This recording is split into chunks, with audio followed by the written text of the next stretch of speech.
प्रणाम गुरुजी। आयुष्मान भव पुत्र। गुरुजी, आज मैं आपसे शिक्षा प्राप्त कर बड़ा और ज्ञानी पंडित बन गया हूँ। यह सब आपकी कृपा है जो आपने मुझे अपनी छत्र छाया में रखकर ज्ञान दिया। मैंने शास्त्र और प्रसिद्ध पुस्तकों को पढ़कर सारा ज्ञान प्राप्त कर लिया हूँ। हाँ पुत्र, अब तुम और भी विद्वान और प्रसिद्ध पंडित बन जाओगे, ये मेरा आशीर्वाद है।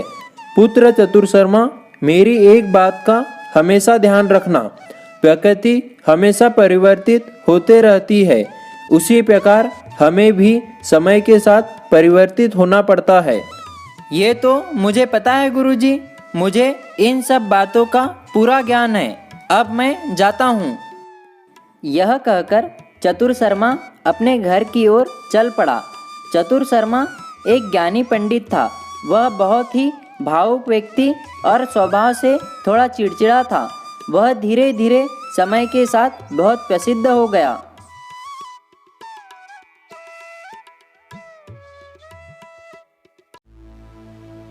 प्रणाम पंडित जी, आज किस ओर जा रहे हो? क्या तुम मुझे वहाँ लेकर जाओगे जो पूछ रहे हो? नहीं नहीं पंडित जी, मैं सोचा कुछ वक्त आपके साथ बिताऊं, शायद मुझे थोड़ा ज्ञान मिल जाए, इसलिए आपसे पूछा किस ओर जा रहे हो, ताकि मैं भी आपके साथ आ सकूं। हाँ हाँ, लेकिन तुम थोड़ा दूर से बात करो। कितने गंदे दिख रहे हो तुम। साफ सफाई का थोड़ा भी ध्यान नहीं है तुम्हें। स्नान करते भी हो या नहीं? पंडित जी, मैं तो साफ सुथरा ही हूँ। अच्छा, अब तू मुझसे जबान लड़ाता है? अनपढ़ गंवार व्यक्ति, 2 अक्षर किताब में से प्राप्त कर लिए होते तो तुम्हें थोड़ी समझ मिल जाती कि किसी से कैसे बात करते हैं। पंडित जी, किताब से ज्ञान मिलता है, समझ नहीं। वो तो सीखने और आजमाने से मिलती है। अब तू मामूली व्यक्ति मुझ जैसे बुद्धिमान और ज्ञानी पंडित को ज्ञान का पाठ पढ़ाएगा? तुझे पता नहीं, आसपास के गांव के सभी लोग आते हैं मेरे पास ज्ञान प्राप्त करने। तू अपना ही काम कर, तुझे ये ज्ञान की बातें समझ नहीं आने वाली। तू बस भगवान का नाम जपते जा, शायद थोड़ा भला हो जाए तेरा। ठीक है पंडित जी, और मुझे माफ करना, आप तो गुस्सा हो गए। हाँ हाँ, ठीक है ठीक है। फिर चतुर शर्मा पंडित अपने घर की ओर चल पड़ा।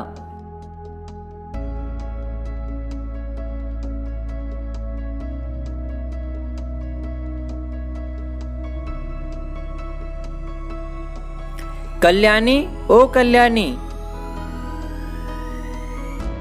तुम मेरी पत्नी हो, लेकिन तुम अपनी पत्नी व्यता अच्छे से नहीं निभा रही हो। मैं घर आ गया और तुमने मुझे पानी तक नहीं पूछा। लेकिन आप आ गए, ये तो मुझे पता ही नहीं था। अब तुम मुझसे जबान लड़ा रही हो। मैं इतना ज्ञानी पंडित हूँ, सब मेरा इतना सम्मान करते हैं और तुम मुझे जवाब दे रही हो। पहले वो व्यक्ति, अब तुम। चलो अब जल्दी से भोजन निकालो, बहुत देर हो गया है। भोजन करके सोना भी है। ठीक है जी, अभी निकालती हूँ भोजन।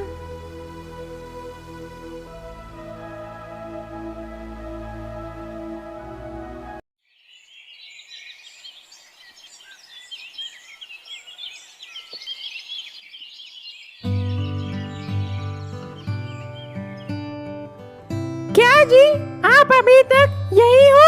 जाना नहीं है क्या? वहाँ शादी का मुहूर्त निकला जा रहा है। पंडित जी होकर आप इतने देरी से जाओगे तो कैसे चलेगा? क्या कल्याणी, क्यों मुझे जल्दी जाने को कह रही हो? हाँ, अभी खराब समय चल रहा है। इस समय बाहर जाना अच्छा नहीं है और थोड़ी देर रुकना है मुझे। मतलब शादी मुहूर्त पर नहीं होगी? आपके मर्जी के समय पर शादी करवानी थी तो मुहूर्त रखने की क्या जरूरत थी? आप अपनी भावुकता को बाजू में रखकर पहले जाओ यहाँ से। वैसे भी वो मेरी माँ के रिश्तेदार है। आपकी वजह से मुझे डांट सुननी पड़ेगी।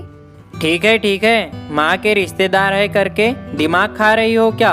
जाता हूँ। ऐसा कहकर चतुर शर्मा जाने लगता है। तभी कल्याणी, ओ जी सुनते हो, 1 मिनट रुक जाओ, आप अपना झोला भूलकर जा रहे हो।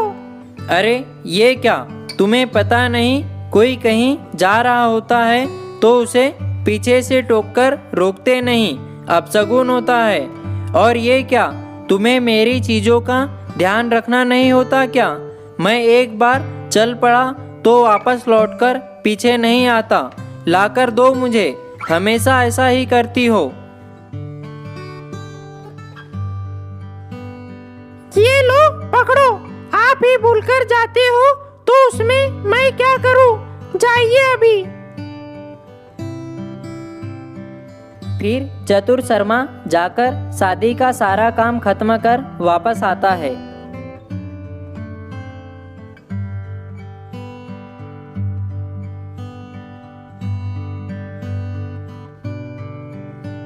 कल्याणी, जल्दी से भोजन लगाओ, बहुत भूख लगी है, पहले ही बहुत देर हो चुकी है। क्यों, शादी में आपको किसी ने खाना नहीं दिया जो बिना खाना खाए आ गए? तुम्हें तो पता है ना, मैं बाहर कहीं खाना नहीं खाता। अब जल्दी से खाना लगाओ। ठीक है, गरम गरम खाना बन रहा है, तब तक एक काम करो, जाओ और जाके हाथ मुंह धो लो। हाँ, मैं हाथ मुंह धोकर ही अंदर आया हूँ, तुम जल्दी करो।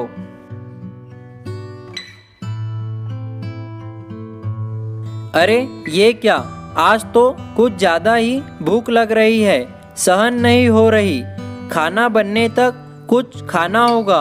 अरे वाह, यहाँ आम रखा है, इसे खाकर थोड़ी भूख मिट जाएगी। फिर कुछ समय बाद कल्याणी चतुर शर्मा को खाना परोस देती है। चतुर शर्मा खाना खाते रहता है। तभी बीच में, अरे मैंने बिस्तर पर आम रखा था, कहाँ गया? कहीं बिल्ली तो लेकर नहीं चली गई? कोई बिल्ली विल्ली उसे लेकर नहीं गई। खाना बनने में देर हो रही थी, इसलिए वो मैंने खा लिया। बहुत ही मीठा आम था, एकदम गन्ने जैसा, बहुत ही अच्छा था। वो मीठा था? वो तुम्हें कैसे पता चला? वो क्या हुआ, मैं आम खा रही थी, तभी आप आ गए। मैं आम वहीं पर रखकर खाना बनाने चली गई, उसी समय वो आम आपने खा लिया। वैसे बहुत ही अच्छा था आम, और लेकर आना। क्या तुमने वो आम खाकर वहाँ रखा था? इसका मतलब मैंने तुम्हारा झूठा आम खा लिया। छी छी छी छी, तेरा झूठा खाकर मैं अपवित्र हो गया हूँ। जल्दी से मुझे इसका प्रायश्चित करना होगा।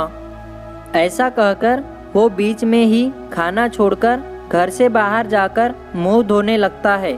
तुमने बहुत बड़ी गलती की है कल्याणी, तुम्हारा झूठा मुझे खिलाया। कोई ऐसा करता है क्या? आधा आम खाकर छोड़ दिया। कहीं आप पागल तो नहीं हो गए? पति पत्नी के बीच झूठा तो चलता ही है। हर दिन आपकी भावुकता कुछ बढ़ती ही जा रही है। किसी ने सुना तो हंसने लगेंगे। किसी ने सुना तो क्या होगा? झूठा झूठा ही होता है। वैसे भी मैंने तुम्हारा झूठा तो खा लिया है, प्रायश्चित करना होगा। अभी जाकर गुरुजी को सब कुछ बताता हूँ, वो ही मुझे इस समस्या से बाहर निकाल सकते हैं। ऐसा कहकर चतुर शर्मा तुरंत ही गुरुजी के पास चला जाता है। गुरुजी, गुरुजी, इस दुनिया में बस आप एक ही हैं जो मुझे इस समस्या से बचा सकते हैं। क्या हुआ चतुर शर्मा, क्या समस्या आन पड़ी है तुम्हें? मैं झूठा खाकर अछूत हो गया हूँ गुरुजी, जल्दी ही मुझे इसका प्रायश्चित करना है। गलती से मैंने अपने पत्नी का झूठा आम खा लिया गुरुजी। मतलब तूने अपने पत्नी का झूठा खाया है, बस इतना ही ना? हाँ गुरुजी, उसने वो आम खाकर रखा था, वो मुझे पता ही नहीं था। पति और पत्नी के बीच कोई झूठा और अछूत नहीं रहता चतुर शर्मा। इसके लिए ज्यादा परेशान होने की कोई जरूरत नहीं है। नहीं नहीं गुरुजी, झूठा तो झूठा ही होता है, चाहे वो मेरी पत्नी का हो या किसी का भी। ठीक है, तू इतना परेशान हो रहा है तो एक समाधान बताता हूँ। इधर ही पास में रामपुर नाम के गांव में यामिनी नाम की एक साबदिल महिला रहती है। उसके घर जाकर उसका दिया हुआ खाना खा लेना। मतलब मैं उसका दिया हुआ खाना खाकर इस समस्या से छुटकारा पा सकता हूँ? तू जाकर खा तो सही, तुझे सब समझ में आ जाएगा। फिर चतुर शर्मा वहाँ से चला जाता है। अरे बाप रे, इसमें कब बदलाव आएगा, भोलेनाथ ही जाने।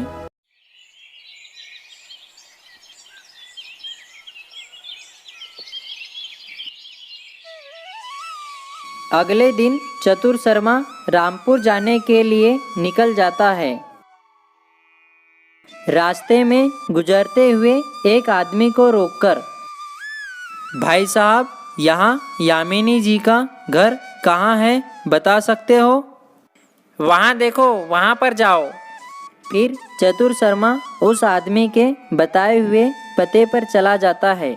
बहन जी, मैं पास के गांव से आया हूँ, बहुत भूख लगी है, कुछ खाने के लिए मिल जाएगा? इस समय तो खाना तैयार नहीं है, वैसे खीर रखा है, आप बैठ जाइए, मैं लाती हूँ। ऐसा कहकर वह खीर लाकर चतुर शर्मा को देती है। खीर को खाते समय चतुर शर्मा को कुछ बातें सुनाई देती है। तुमने क्या किया? मैंने अपने बेटे के लिए खीर बनाई थी, तूने उसे जाकर दे दी। अब मैं अपने बेटे को क्या खिलाऊं, बता। माँ जी, आप खीर बनाकर चली गई थी, तब उसे बिल्ली ने झूठा किया था। बिल्ली का खाया खीर आपके बेटे को कैसे खिलाते, इसलिए वो खीर मैंने इस पंडित को खिला दी। ये सारी बात सुनकर चतुर शर्मा को उल्टी का आभास होता है और वहाँ से जल्दी से वापस जाने लगता है। उसी समय वो आदमी चतुर शर्मा को रास्ते में मिलता है। क्या पंडित जी, मैंने आपको यामिनी जी का घर दिखाया था और आप हो कि कामिनी जी के घर चले गए? इसका मतलब मैं जिस घर में गया वो यामिनी जी का नहीं बल्कि कामिनी जी का था। हाँ पंडित जी, कामिनी जी के पास वाला घर ही यामिनी जी का है। आप गलती से वहाँ चले गए, फिर भी आपको पहले पूछना चाहिए था ना। यही तो मेरी बड़ी भूल हो गई, अब यामिनी जी के घर जाता हूँ। ऐसा कहकर वो यामिनी जी के घर जाता है। पंडित जी को देखकर यामिनी बाहर आती है। आप यामिनी जी हो ना? जी हाँ, क्या काम है आपको? कुछ हुआ है क्या पंडित जी? आपके बारे में बहुत सुना है, मैं पास के गांव से आ रहा हूँ, बहुत भूख लगी है, कुछ खिला दोगी, इस उम्मीद से आया हूँ बहन। अरे वाह, आज तो भाग्य खुल गए। आप हाथ मुंह धो लीजिए, मैं खाना लगाती हूँ। फिर चतुर शर्मा हाथ मुंह धोकर अंदर जाकर खाना खाता है। वाह वाह, क्या खाना बनाया है तुमने बहन, बहुत बहुत धन्यवाद। बुरा न मानना बहन, क्या मुझे थोड़ा गुड़ मिल सकता है? मुझे क्षमा कीजिए, दरअसल वो क्या है, मेरे घर में कोई भी गुड़ नहीं खाता है, आप बुरा मत मानिएगा। इसमें क्या बुरा मानना है, मैं रास्ते में किसी से मांग लूँगा, वैसे खाना बहुत ही स्वादिष्ट था। यामिनी जी के यहाँ खाना खाकर वो वापस घर की ओर जा रहा होता है। तभी वो सोचता है, चलो अच्छा हुआ, गुरुजी ने जैसा कहा ठीक वैसा ही मैंने भोजन किया। चलो कल्याणी के झूठे आम के साथ बिल्ली का झूठा शुद्ध हो गया। एक चीज़ की कमी रह गई, गुड़ खाने में नहीं मिले। अगर किसी ने गुड़ खिला दिए तो बड़ा मज़ा आ जाएगा। ऐसे ही कुछ दूर जाकर एक घर के पास रुककर, भाई साहब, क्या आप मुझे थोड़े गुड़ खिलाओगे? मुझे गुड़ खाने की बड़ी इच्छा हो रही है। हाँ क्यों नहीं, रुकिए मैं लाता हूँ। घर के अंदर जाकर वो व्यक्ति चतुर शर्मा को गुड़ लाकर देता है। चतुर शर्मा तुरंत ही उस गुड़ को खाने लगता है। अरे वाह, आप तो खाने में बहुत ही तीव्र हो। एक ही बार में इतना बड़ा गुड़ खा लिया। मेरे घर में मेरी पत्नी, मेरे बेटे, बहू और उसके बच्चे भी एक बार में इतना बड़ा गुड़ कोई भी नहीं खा पाया है आज तक। क्या मतलब आप सभी ने गुड़ को पहले ही जूठा किया था? अरे बाप रे! वो तुरंत वहाँ से भागकर पानी से मुंह धोता है।